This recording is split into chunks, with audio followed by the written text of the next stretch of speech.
आज आपण मैसूर पाक बनवत आहोत। मैसूर पाक बनवण्यासाठी मी तेल आणि डाळीचं पीठ घेतलेलं आहे। त्याचं मी चांगलं मिश्रण तयार करून घेणार। त्यानंतर पाक तयार करून घेण्यासाठी 2 वाटी साखर आणि 1 वाटी पाणी असा अंदाज घ्यायचा आणि त्यात एलदोडे घालायचे। असा हा पाक चिकट होईपर्यंत उकळायचा।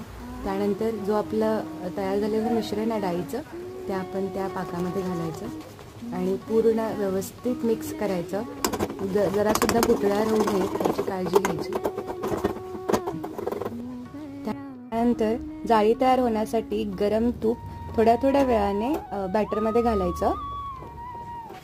असं तुम्हाला दिसतंय असं लेयर्स आलेले आणि मग आपण ती काढून तेल लावून त्या पात्राला कट करून घ्यायचं आणि थोडा पिस्ता बदाम टाकून सर्व करायचं।